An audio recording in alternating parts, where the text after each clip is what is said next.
Bismillahirrahmanirrahim. Assalamualaikum warahmatullahi wabarakatuh.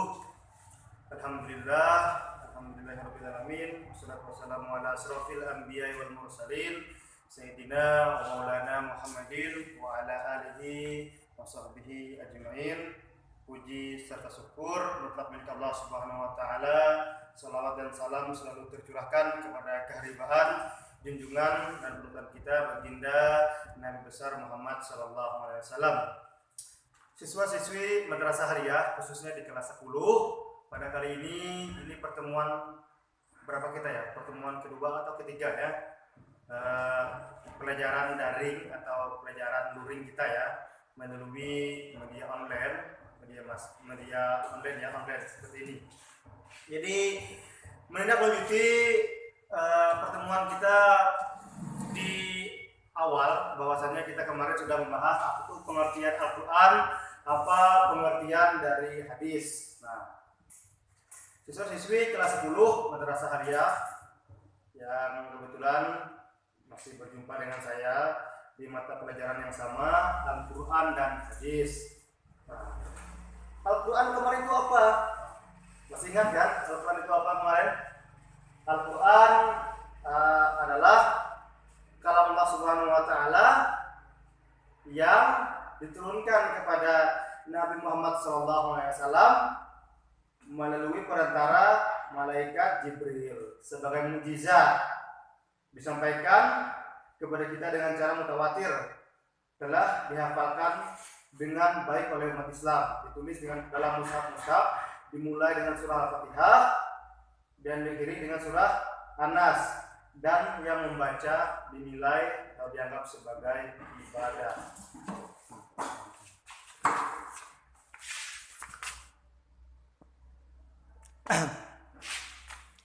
Terus selanjutnya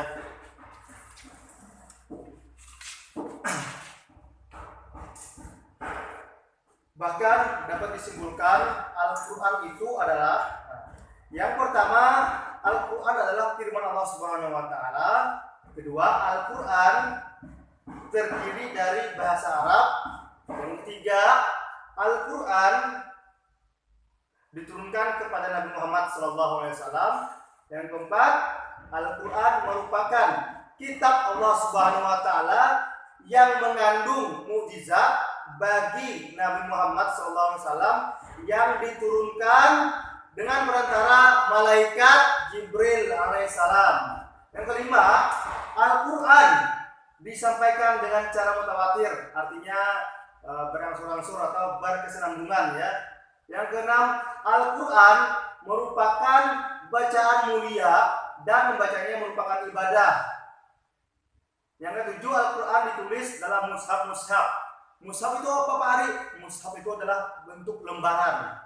Kalau bahasa Arab itu mushaf, kalau bahasa kita itu lembaran. Ditulis dalam lembaran-lembaran yang diawali dengan surah Al-Fatihah. Hafal kan Al-Fatihah semua? Dan diakhiri dengan surah An-Nas. Al-Quran senantiasa terjaga atau terpelihara kemurniannya dengan adanya sebagian orang Islam yang menjaganya dengan menghafal Al-Quran. Itu ya. Kalau kita membagi dari definisi-definisi dari Al-Quran. Selanjutnya, Al-Quran itu juga ada juga nama-nama lain dari Al-Quran. Di sini dijelaskan ya di buku kitabnya. Nanti kita kalau sudah punya LKS, insya Allah sama seperti ini, isinya sama aja. Nama-nama dari Al-Quran.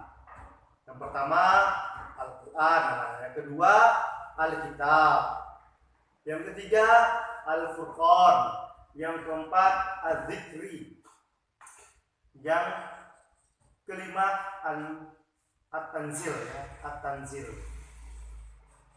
Tuh, ada 5 ya nama-nama Al-Quran, Al-Kitab, Al-Furqan, Az-Zikri, At-Tanzil. Itu 5 dari nama-nama lain dari Al-Quran.